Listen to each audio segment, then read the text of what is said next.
Hello everyone, আসসালামু আলাইকুম। Welcome back to my channel. আজকে আমি আপনাদের জন্য নিয়ে এসেছি রোদে শুকানোর ঝামেলা ছাড়া টক ঝাল আচার। এখন আমি টক ঝাল আচারের জন্য নিয়ে নিয়েছি হলুদের গুঁড়া, মরিচের গুঁড়া, কাঁচামরিচ টুকরো করে নিয়েছি, একটা বোম্বাই মরিচ নিয়েছি ও লবণ নিয়েছি। এখানে নিয়ে নিয়েছি সরিষা ধুয়ে ভিজিয়ে পরিষ্কার করে বেছে লবণ ও কাঁচামরিচ একসাথে বেটে নিব। এখন আমি দিয়ে দিব লবণ, মরিচের গুঁড়া, হলুদের গুঁড়া, টুকরো করে রাখা কাঁচামরিচ, একটা বোম্বাই মরিচ। এখন সরিষাটা বেটে এর সাথে মিশিয়ে নিই। এখন আমি দিয়ে দেব সরিষা ও কাঁচামরিচ বাটা। এগুলো দিয়ে একসাথে ভালো করে মিশিয়ে নেব।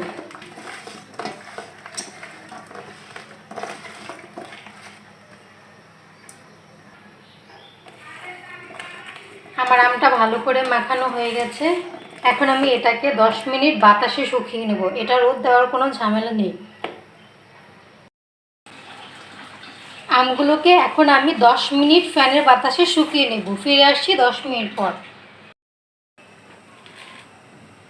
ফিরে আসলাম 10 মিনিট পর। আচারের পানিটা ফ্যানের বাতাসে 10 মিনিটে যতটুকু শুকিয়েছে ততটুকুই, রোদে দেইনি আমি।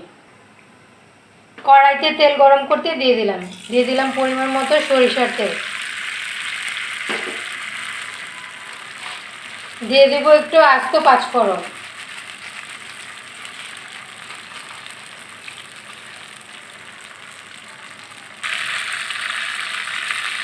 দিয়ে দিলাম বোম্বাই মরিচটা। পাঁচফোড়নটা হালকা ভাজা ভাজা হয়ে আসলে আমি আচারগুলো দিয়ে দিব।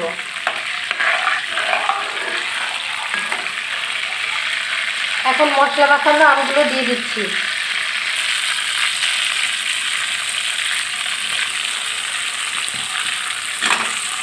সব আমগুলো দিয়ে নেড়ে চেড়ে মিশিয়ে নেব। চুলাটা বাড়িয়ে আমি আচারটা বানিয়ে নেব। যদি আমি চুলাটা কমিয়ে আচারটা বানাতে চাই তাহলে আমগুলো গলে যাবে। তাই চুলা বাড়ানো অবস্থায় আচারটা বানাতে হবে। কিছুক্ষণ পর পর নেড়ে দিতে হবে যাতে তলানিতে লেগে না যায়।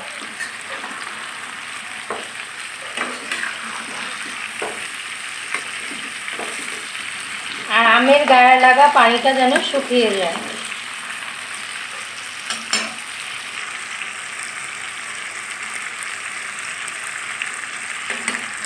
আমি আমগুলোকে তেলের সাথে ভালো করে মিশিয়ে নিয়েছি। এখন 1 মিনিট পর পর নেড়ে দেব।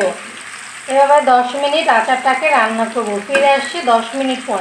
আপনারা 1 মিনিট পর পর নেড়ে দিবেন, নয়তো আচারটা তলানিতে লেগে যাবে। আর চুলাটাকে মিডিয়াম আঁচ বা হাই আঁচে রান্না করবেন, নয়তো আম গলে যাবে। ফিরে আসছি 10 মিনিট। চলে আসলাম 10 মিনিট পর। আমার আচার 90% হয়ে গেছে। এই মুহূর্তে আপনারা যদি চান তাহলে একটু সিরকা ব্যবহার করতে পারেন। আমি সিরকা ব্যবহার করি না, সিরকার স্মেল আমার ভালো লাগে না। আপনাদের কাছে যদি মনে হয় যে না আমার আচার নষ্ট হয়ে যাবে তাহলে আপনারা একটু সিরকা ব্যবহার করতে পারেন। এখন আমি পাঁচফোড়ন দিয়ে 2 মিনিট রান্না করবো, এরপর নামিয়ে নেব। পাঁচফোড়ন ও শুকনো মরিচের গুঁড়া দিয়ে নামিয়ে নেব। দিয়ে নিচ্ছি পাঁচফোড়ন। পাঁচফোড়ন দিয়ে 2 মিনিট রেখে নামিয়ে নেব। এই মুহূর্তে বেশি নাড়াচাড়া করা যাবে না, তাহলে আমগুলো গলে যাবে। আপনি 2 মিনিট ভালো করে নাড়াচাড়া করে নামিয়ে নেবেন।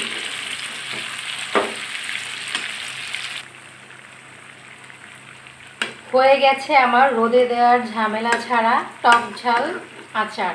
এই আচারটা আপনারা যখন কাঁচা আমের সিজন না থাকবে তখন টক খাওয়ার ক্রেভিং উঠলে আচারটা খেতে পারেন, অথবা খিচুড়ি রান্না করেও খিচুড়ির সাথে ভাতের সাথে খেতে পারেন। যে যেভাবে পছন্দ করেন সেভাবে খেতে পারেন। এতক্ষণ পাশে থাকার জন্য ধন্যবাদ। আল্লাহ হাফেজ। আসসালামু আলাইকুম।